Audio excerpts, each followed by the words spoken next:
You are listening to Book Clips, a podcast where authors and narrators expose you to excerpts from different books. You can find the show and more by searching for The Lesbian Talk Show on iTunes, Podbean, or Stitcher. Hi, this is Brey Willows, and I'm reading from Fury's Bridge, the first book in the Afterlife Inc. trilogy. And this is the scene where Alec and Celine first meet. Alec waited at the train station for the Silver Line to arrive. Today was the day she would make contact, and there was so much writing on it she felt like she might be ill. That was a new feeling after so many centuries of knowing exactly what she was doing and why. Although there was no question in her mind about the cause, she had doubts about how to get the one person they needed on their side. The train arrived, and she watched as Celine was the last to get off, per usual. And as was the case lately, she clearly felt Alec's presence as she looked around, a sliver of fear showing in her usually calm expression. Alec stepped back into the shadows. Not yet, she's not ready. Alec ignored the little voice in her head that said it was she who wasn't ready. Once she took that step, it was acknowledging the plan going into play, something they couldn't pull back from. She decided to head to the office to get an update on other issues before coming back to see Celine during her 3 o'clock coffee break. She watched Celine head toward the Engineering and Technology building, which for some reason also housed the Philosophy department, and noticed the way Celine's hips swayed just right, and the way her blonde hair moved in time with her walk. She thought about her eyes, a rare pale blue, the color of her mother's eyes. The thought of Celine's mother made her smile. With a deep sigh, she pushed the memories out of her mind and headed for work. 2:55 p.m. Alec took a deep breath and waited at the little coffee table by the door of the staff cantina. In a few minutes, Celine would walk in, and there would be no turning back. Her phone vibrated in her pocket, and she pulled it out. "Hey, boss." Have you made contact? What's she like? "Just about to. I'll come to the office when I'm done." I don't need to remind you. "Nope, gotta go." She hung up just as Celine entered the room. Alec watched her walk to the counter, but this time, instead of noticing her seductive sway, she noticed a strange energy cloud attached to her, dark and thick. She wondered if Celine was even aware of it, and who she'd been with that had such bad energy. Celine turned away from the counter, and Alec made her move. She got up with her coffee and headed Celine's way while looking down at the phone in her hand. "Oh my God, I'm so sorry." Alec looked up just as she crashed into Celine and spilled the lukewarm drink on her. Oh! Celine jumped back, but a fair amount was still on the oversized sweater.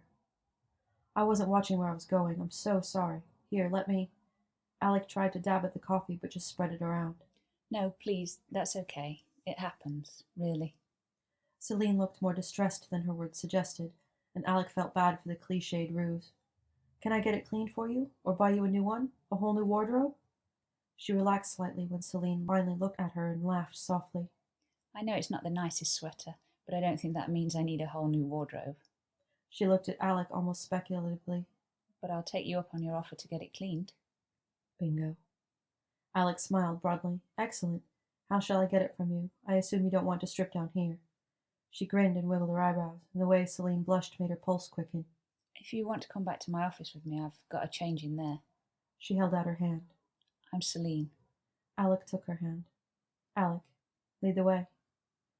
They walked the short distance to Celine's office in awkward silence. Do you work here? Celine asked. I'm sure I haven't seen you on campus before. "I was here for an interview. I had only just stopped for a coffee before I decided to share it with you." Oh, what position? "Theology professor." Alec saw the way Celine tried to mask her distaste. That's nice. Celine opened the door to her office and grabbed the rumpled cardigan she'd thrown on her chair. She held it for a moment, then glanced at Alec and made a vague motion with the sweater. "Oh, sorry." Alec turned her back and grinned. She somehow always managed to forget how modest people could be.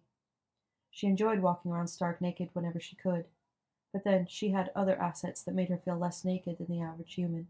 Here you go. Celine held out the stained sweater. "Thank you. I'll have it back to you tomorrow." Alec took it and folded it neatly before looking at Celine.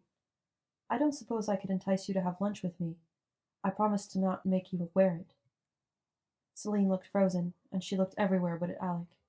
"Hey, no worries. You can let me know when I can drop off your sweater tomorrow. I promise not to be offended. It would just be nice to have a face I know here, if I get the job." Celine's expression relaxed. Great, I'll let you know tomorrow. Thank you. Alec nodded and took Celine's hand in her own. Till tomorrow, then. By noon the next day, Celine was constantly looking up at the door, the papers on her desk largely ignored. When the knock came, she nearly jumped from her chair. Her pulse pounded and her breathing was labored. Good God, she's just bringing back a sweater. Don't be ridiculous. Come in. Alec popped her head around the door. Hi there, is this an okay time? Sure, I was just grading papers. Kind of. Great. Alec held out a tissue paper wrapped bundle. Nice and clean, no stains. Celine took it and admired the fine paper. Thank you. A standard dry clean would have done. You deserve the best since I nearly ruined it. She leaned against the doorway, her arms crossed casually. So, can I take you to lunch? We can stay here on campus if you like, or I know a great place down the road. Celine hesitated for a moment before putting the package down on her desk decisively. Yes, lunch would be good, and it would be nice to get off campus for a while. I don't have class until this afternoon. She ignored the tremble in her hands as she grabbed her bag. Alec looked genuinely surprised, and then pleased. Wow, great. I'll drive, since I know where we're going, if that's okay. Celine locked her office door and shivered at the slightest touch of Alec's hand against her lower back. She glanced up at her, and Alec quickly removed her hand. Sorry, old habits. Sure, I'm happy for you to drive. I don't have my car here, actually. I take the train in. They headed to the car, taking the absurd number of stairs down to the lower parking lot. Celine walked behind and noticed the way Alec moved. She seemed so confident, so sure of herself. Celine had a moment of envy, wishing she felt so at home in her own skin. Hell, even on the planet in general. There was something about the way Alec moved, though. Something about her physique. If Celine looked right at her, everything was fine. But if she looked from the corner of her eye, in her peripheral, something seemed off, like there was a massive shadow of some kind hovering over Alec's back. She put it off to a trick of the winter sunlight and focused instead on not falling down the steep set of stairs. They got to Alec's Hummer, and Celine laughed. I always thought men who needed a shot of machismo drove these, or military personnel. I don't think I've ever seen a woman driving one. Alec grinned. First of all, who says I'm not macho? And second, have you really looked at the drivers, or just applied culturally based assumptions? She held the car door open for Celine.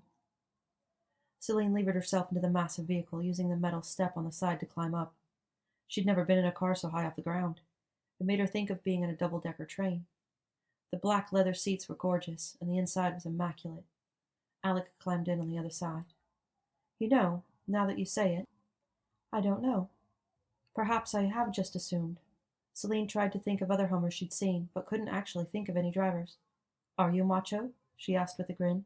Yes, maybe, sometimes, I don't know. Alec laughed. But I'm certainly not a man. She put the car in gear and headed toward the exit. Mexican food okay? Celine began to salivate. She hadn't had a meal with real flavor in an incredibly long time. Yes, most certainly. They were quiet as Alec negotiated her way onto the 10 freeway. So, tell me about yourself, Celine. Who are you? Celine groaned. That's an awful question. How does a person ever know where to start with that kind of thing? The details of a person can seem so banal. Alec shook her head and laughed. If you start with the usual stuff, then that can be true. But if you start with the interesting stuff and work the other stuff in here and there, it can be way cooler. Oh? Okay, smart one. So you start. All I know about you is that you don't pay attention to where you're walking, and you teach theology. Alec gave her a thoughtful look. Funny. Most people would have said I was religious, rather than I teach theology. Well, you might be religious. But I know creative writing teachers who don't write, and science professors who simply teach out of a book, but never do any actual research. You might teach theology, but not be a believer. Celine wondered if she'd said too much, and steeled herself for an argument, or even an excuse not to have lunch after all. Astute. I hadn't thought of it that way. I like it. Celine breathed a sigh of relief. So, who are you then? Alec's laugh was infectious, and Celine found herself smiling in return. The little butterflies in her stomach had been away for a very long time. I'm a creative. I love pineapple. Celine breathed a sigh of relief. So, who are you then? This has been Brey Willows reading out of Fury's Bridge, the first in the Afterlife Inc. trilogy, available at Bold Strokes Books. Thanks for listening. This was an episode of Book Clips. check out the show notes for more on this book. And it would be great if you would rate the show and subscribe to the Lesbian Talk Show podcast channel for more woman-centered content. If you are an author of lesbian fiction, then send us your reading. You can find out how on the lesbiantalkshow.com/reading.